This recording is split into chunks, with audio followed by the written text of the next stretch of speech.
I guess I should run with that at times. Although I've heard some things more flattering than others when people hear my name. Some say it's a good hockey player name. I get it, French Canadians. What else have I heard? Good porn star name. I guess again because it's French. Well, I see a lot of things in my life, so sometimes calling material just falls into my lap. I did get a newer car recently, and I noticed that even with buying it, I still go into the phase of being paranoid about things. I remember the salesman telling me how long it would take to get the new license plate tabs, and it's like, and you'll get a ticket because the plates will expire. It's like, no, that's not my fault, that shouldn't happen. Well, thankfully, it only took a week, so crisis averted on that one. And they gave me new plates, I wasn't expecting that. And then the salesman said, well, we can put them on for you. Yeah, I have a good idea why you'd say that. You were more likely to keep the license plate holder on, where I'd be advertising for free for your dealer. Aha! Yeah, I have my own screwdriver. I can put the new plates on myself, and I took the license plate holders off. I didn't feel the need to advertise for them. I advertised for my state, but I don't have much of a choice on that one. I don't mind seeing Minnesota land at 10,000 Lakes because it reminds me of living here for 12 years, and in a lot of ways, I found out that yes, life does begin at 30. I didn't start pursuing things like writing or performing until I moved here. Also easier to afford my own apartment unlike in suburban Chicago, but that's another thing. Well, also this weekend, I decided to go to Cheapo Records and get some CDs. I do that every so often. I hardly ever pay full price for CDs now. And one of them I got was Selena Gomez because she's playing at the Excel Center soon, but I have a hard time giving up performing, especially when I know how much concert tickets are. I don't go to concerts that much now. But I was pleased to find her latest CD for pretty cheap there with bonus tracks on it, because I like her song Same Old Love, and it's like, yeah, I've been there, sister. I really like that, and how well she sings that. I've noticed that lady singers do sing well passionately when it comes to dating relationships, but I think it's also because she says shit in that song. I don't know what it is about being able to swear in music that I like. But to each their own about that. Of course, they have to bleep that out for the sake of the radio, but you usually know what they're saying, because sometimes they don't bleep out the entire word. Yeah, I ended up getting 3. I know it was kind of an unusual order. I would expect them to think when I came to the counter. One of them was a Simpsons CD. I'm a big fan of that show. So now I have 3 Simpsons CDs, and I looked at their discography on Wikipedia. That's only like half of them that they put out.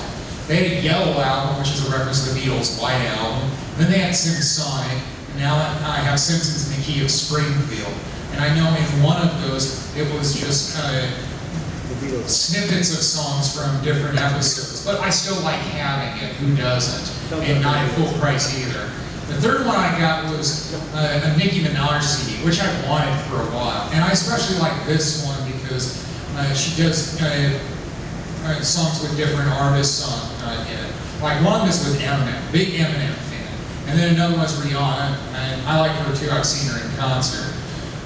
Sometimes it surprises me on what performers I like.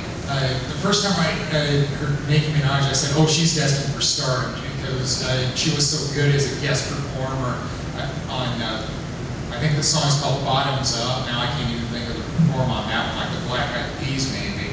But I mean, so quick with the lyrics and so clever with the ones she chooses. I mean, that's what I said about Eminem was I finally gave rap a chance after 8 Mile. It's just poetry you sing, and sometimes life can be vulgar and violent, and that's all that rap is saying. So there you go.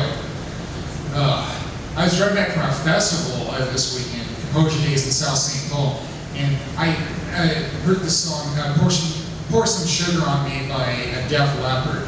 And I remember hearing that song when I was a teenager, and I took things a little too literally then. I'm aware of that at that age, where I said, who would want sugar poured on them? And it's like, wait a minute, that can be metaphor or innuendo. I think some people would gladly have that poured on them, especially when the lead singer even says, I'm hot, sticky, sweet. But I was prudish about my body for a while, so I guess that kind of made sense on how I would be a little too literal about that. I also watched some movies on video this weekend too. That's usually a wide variety as well. I like Redbox a lot. They're everywhere, what's not to like, and they're cheap.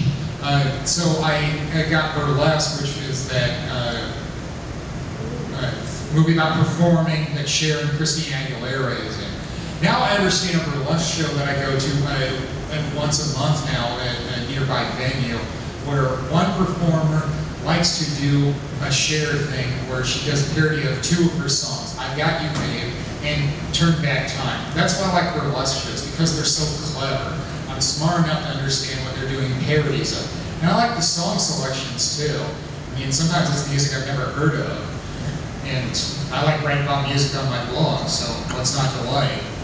And then the other one that I watched was Dumb and Dumber. I got that from the library. And a fellow comic was telling me about that, and it's like, you know what, I haven't seen it yet, but I keep hearing about it, I need to see it. And I was reminded of how I didn't watch it for a while because of the stupid humor, and I knew that the title suggested that. But there was still something I liked about it. It was funny to me on some level. The thing I said was, because being dumb would get them into a jam, it would also get them out of a jam. And I mean, it's so ridiculous, that's what they sometimes call a farce, where sometimes it's easier to laugh at because you know it's ridiculous and unlikely. I'm the type that cares a lot about linguistics. I'm the type that will look up definitions of words, and that's what the definition of farce said. And so again, very literal. So I guess it's a good way to come full circle. Well, thank you, you've been great.